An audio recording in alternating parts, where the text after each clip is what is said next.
Academic year complete అయిపోతుంది. So, ఇంకొక academic year start అవ్వబోతుంది. మరి ఇలాంటి సందర్భంలో పేరెంట్స్ కానీ, పిల్లలు కానీ ఎలాంటి జాగ్రత్తలను తీసుకోవాలి?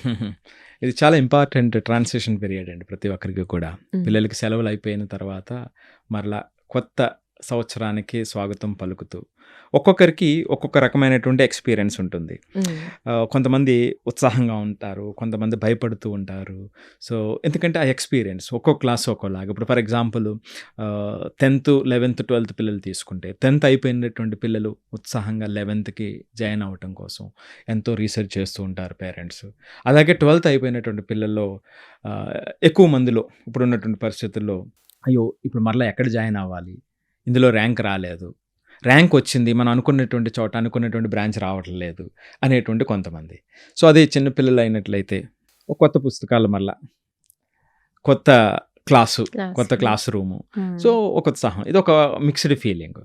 సో దీంట్లో ఒకటి ఏమిటంటే అండి, మనం చూడాల్సినటువంటిది ఆ అకాడమిక్ ఇయర్ వచ్చేటువంటి అకాడమిక్ ఇయర్ ఎంత మోర్ డిసిప్లిన్డ్గా తయారు చేయగలగదు అనేటువంటిది ఆ సక్సెస్ అనేటువంటిది ఆధారపడి ఉంటుంది తప్ప అక్కడ వచ్చేటువంటి ఆ ర్యాంకు మార్క్ అనేటువంటిది మాత్రమే కొలమానం కాదు. సో అది ఒకటి ఇంపార్టెంట్. సో కాకపోతే ఏమిటంటే ఒకటి ఇప్పుడు సపోజ్ ఒక 8th క్లాస్ స్టూడెంట్ ఉన్నాడు, అతను ఏం కావచ్చు భవిష్యత్తులో అంటే ఒక డాక్టర్ కావచ్చు, ఒక ఇంజనీర్ కావచ్చు, ఒక ఇన్నోవేటర్ కావచ్చు, ఒక రీసెర్చర్ కావచ్చు, ఒక లాయర్ కావచ్చు, ఒక డిజైనర్ కావచ్చు, రైట్. సో ఇలాగా నెంబర్ ఆఫ్ ఆపర్చునిటీస్ ఉంటాయి. సో ఈ ఉన్నటువంటి ఆపర్చునిటీస్ ఏదైనప్పటికీ కూడా ఏమిటంటే ఈ బేసిక్ ఇయర్స్ అంటే ఫార్మల్ ఇయర్స్ అంటాం, 6th, 7th, 8th, 9th, 10th, ఈ 5 years ఏదైతే ఉంటాయో ఈ 5 years కూడా వాళ్ళలో మనం దురదృష్టం కొలది ఏం చేస్తామంటే ఇందులో ఎన్ని మార్కులు వస్తున్నాయి, అందులో ఎన్ని మార్కులు వస్తున్నాయి, మార్కులు పెరిగినాయా తగ్గినాయి ఇదే చూస్తాం.